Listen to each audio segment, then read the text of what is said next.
Pessoal, agora a gente vai continuar nesse caso e a gente vai agora para o Rio de Janeiro, chamar a Bruna Carvalho, que vai falar exatamente disso.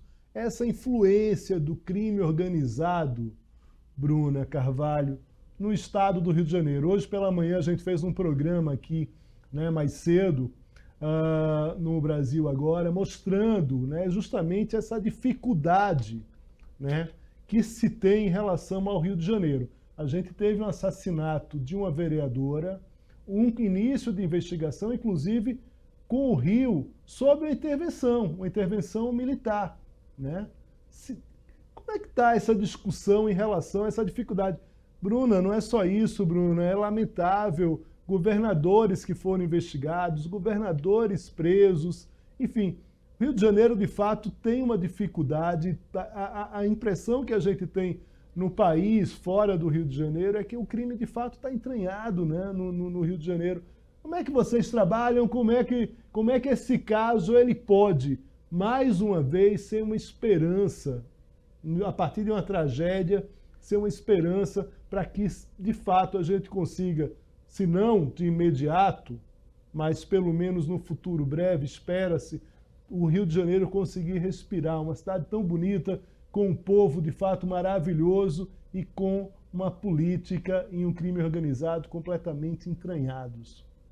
Muito obrigado mais uma vez pela presença aqui, Bruna Carvalho, com a gente.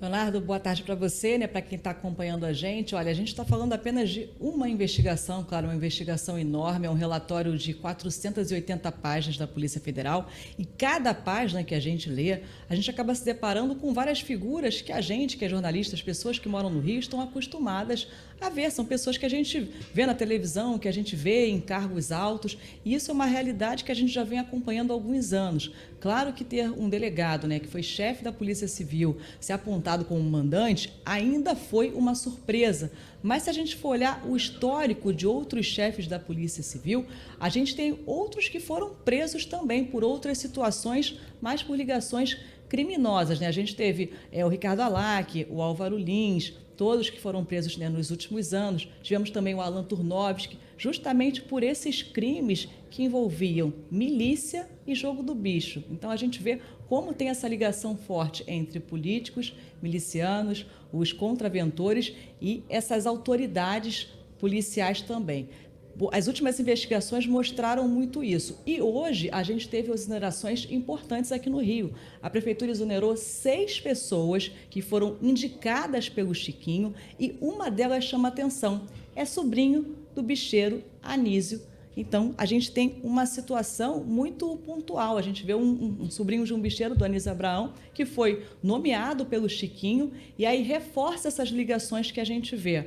A gente teve, cada página que se lê, como eu disse, cada página que a gente vai vendo também do relatório, a gente vai vendo outras situações. Um delegado que hoje ocupa um cargo titular na divisão de sequestro, que é o delegado William Pena, ele não é investigado, mas ele é citado como uma pessoa que teve como sócio justamente o Peixe, que foi alvo de mandado de busca e apreensão no domingo, que é suspeito aí de ter fornecido a arma que foi usada no crime contra a Marielle Franco. Então a gente vê como essas pessoas são próximas. É uma pessoa que é sócia de um delegado, esse delegado é próximo do Domingos Brazão, então a gente começa a ver essas ligações e ver que isso está em várias esferas, e realmente é uma situação que chama atenção. A gente tem tentado lidar com isso, claro, a gente não quer acabar com a esperança da população, mas a gente entende que uma investigação como essa acaba trazendo luz a uma situação que a gente já observa aqui, essa ligação estreita entre a polícia, políticos e milicianos e contraventores que a gente vê no Carnaval, na Sapucaí, todo mundo no mesmo terreno, e isso continua ao longo dos anos, né? Tanto que a Delegacia de Homicídios aqui da capital também foi citada como uma delegacia que recebia um valor mensal dos contraventores para não investigar alguns crimes. Era uma taxa mensal para não investigar e uma taxa maior, uma taxa extra, vamos dizer assim, uma cota extra, quando era um crime de grande repercussão, quando o executor deixava algum tipo de rastro que dificultaria mais a Delegacia de Homicídios ter que segurar essa investigação. Um dos valores que foi citado por um miliciano, quando ele foi ouvido pelo Ministério Público, foi de R$300 mil. A gente está falando de uma execução. E a gente tem um delegado que ficou 8 anos lá, entre o tempo que foi delegado e que foi chefe da divisão de homicídios.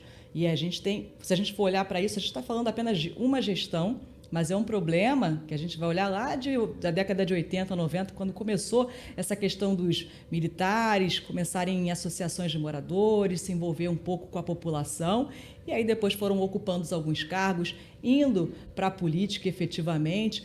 Começou essa questão da milícia aqui no Rio de Janeiro como algo voltado para a segurança, em um momento de muita crise na segurança, como uma cobrança de taxa, e aí depois a gente já vê essa relação que começa com cobrança de outros serviços, gás, serviços de internet. Depois a gente vê uma outra fase da milícia já entrando no tráfico também, execuções, guerras, e agora é muita coisa, até para a gente, fica até difícil a gente explicar, Leonardo, mas quando a gente olha a situação hoje, existir um escritório do crime que atende a serviços tanto de bicheiros, como de milicianos, como de políticos, é algo realmente assustador. Mas essa investigação, trazendo nome de pessoas importantes, claro, traz uma esperança, vamos dizer assim, e a gente espera que dê uma freada em algumas atitudes, porque pelo que a gente lia, eram coisas assim muito, vamos dizer assim, escancaradas. Na semana passada a gente fez uma operação contra policiais que eram seguranças do Rogério de Andrade,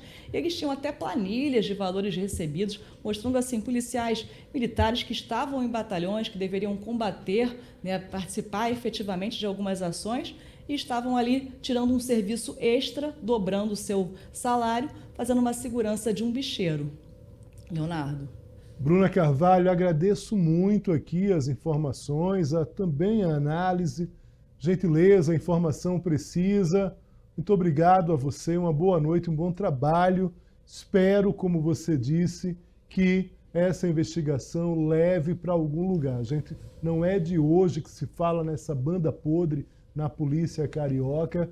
A gente teve um assassinato durante a intervenção militar, onde os próprios militares na época, né, que chefiaram hoje, disseram estar surpresos com isso. Então, de fato, precisa se avançar nessas investigações para conter, de alguma forma, essa situação no Rio de Janeiro. Muito obrigado, Bruna, um forte abraço, espero vê-la aqui outras vezes.